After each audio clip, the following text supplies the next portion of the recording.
Lampard's job under serious threat, Kane's new deal, Poch plans PSG spending spree, a transfer roundup, and today's Emoji Mondays all coming up in the next few minutes as I'm your host Matt Frolic, you are the OneFootballers, and this is the Daily News.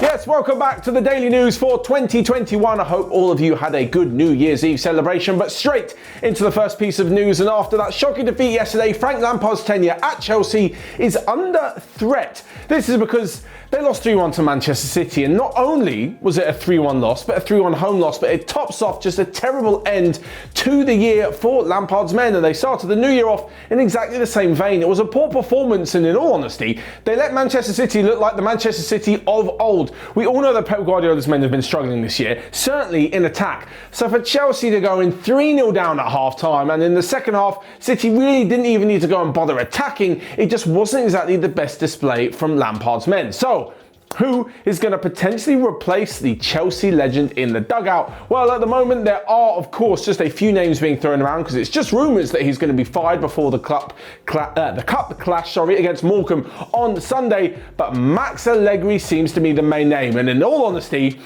this is the guy that I can see taking over at Stamford Bridge. Like, Allegri's a proven winner, something that Lampard is not. He's got all the relative success of winning so many trophies at Juventus. He's a big name, he's going to command a lot of respect, and he's not really going to do the things that Lampard's done, like apparently show a bit of favouritism towards certain players. Alongside this, when it comes to new jobs for Allegri, Ole Gunnar Solskjaer looks fine at Manchester United at the minute.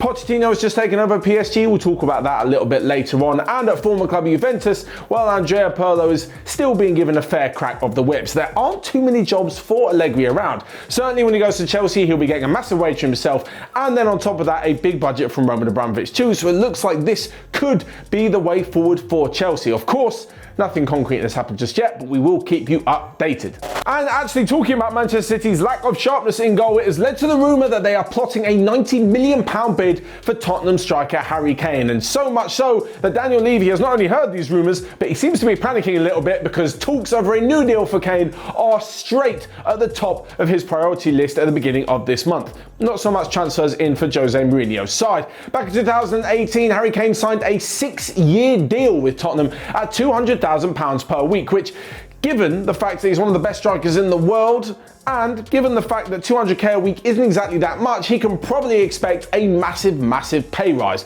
Of course, this will make him the highest paid player at Spurs and take him away from the likes of Tanguy Ndombele, who is apparently also on the same amount of money. This is only hoping to get rid of the interest from Manchester City, certainly from Tottenham's point of view, but from a few other clubs as well, including PSG, although it looks like he will not be going there under new manager Mauricio Pochettino. The reason being that personally I don't think Pochettino would go back and take one of Spurs' key players, but he may be making a move for Dele Alli, certainly not a key player in Tottenham this season.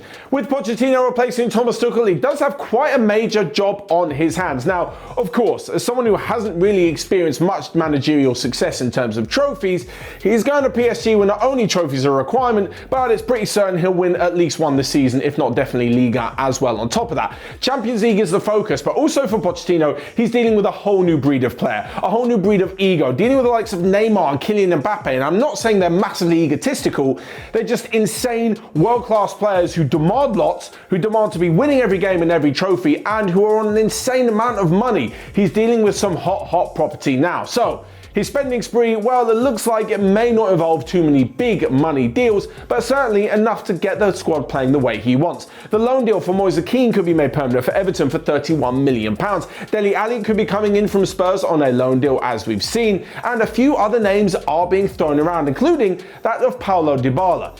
You're probably thinking, hold on, Matt, he's a pretty good player at Juventus. Yes, he certainly is, but he is yet to sign a new contract. So if he refuses to sign a new deal at the Italian club, well, apparently the board have made it clear that he will be sold. The Argentinian link-up with Pochettino and with Paulo Dybala is something absolutely fascinating, and I'm sure it would reap massive benefits for PSG, especially if they're going to be pressured into selling someone like Kylian Mbappe or Neymar in the future. But having said that, at the moment, I'm not quite sure what's going to happen. So next up then, a quick roundup of the rest of the day's transfer news and other news that you might have missed, where Arsenal are interested in signing Celtic midfielder Ryan Christie. Papu Gomez is reportedly on the verge of a swap deal to Juventus, with Bernardeschi going in the opposite direction to Atalanta. Now free agent Diego Costa has been linked with Wolves amongst other clubs. And lastly but not least, Cristiano Ronaldo broke Pele's record of most goals scored in world football. His 2 strikes for Juve yesterday means he is now on 758, one more than the Brazilian legend. The reason I didn't go into too much detail about this is because there's so much talk about whether or not Pele's goals and those that he scored in friendlies actually count, so I'm not really going to dwell on this too much. Basically, him and Ronaldo are top players. So lastly but not least, we move on to Emoji Mondays. This is where we on OneFootball throw a couple of emojis down over some of the weekend's hottest action. Now, there were some fantastic individual performances over the weekend, but the best player for me goes to Lautaro Martinez, a hat-trick for Inter Milan, and he was aided by Romelu Lukaku. Now, Romelu Lukaku now has 50 goals in 70 appearances for Inter Milan. He's done it quicker than the Brazilian Ronaldo, and well, he's showing what Manchester United are missing out on. But like I said, Lautaro Martinez with a hat-trick as well, fine form from the Argentinian, and he goes in as our best player of the week. The crazy moment of the week was the Celtic versus Rangers game. The reason being because Rangers won 1-0 despite the fact they didn't even have a shot on target. An own goal from Celtic means that Rangers and Steven Gerrard's men are now 19 points clear at the top of the Scottish Premier League, and it looks like they'll be destroying Celtic's dreams of winning 10 in a row. And lastly, the best result of the weekend wasn't actually the best result in terms of being an outrageous result or something unexpected, but what it means for the table in La Liga. Luis Suarez managed to grab a last-minute winner for Atletico Madrid as they won 2-1 over Alaves. And what it means is that they go back to the top of the table. They're 2 points clear of Real Madrid and have 2 games in hand as well. This could be Atletico Madrid's year. That's all from me then on this first daily news of the new year. I hope you guys have a smashing start to the new year. Hit that like button and check out everything else we've got going on OneFootball right now. But until next time, I will see you guys later.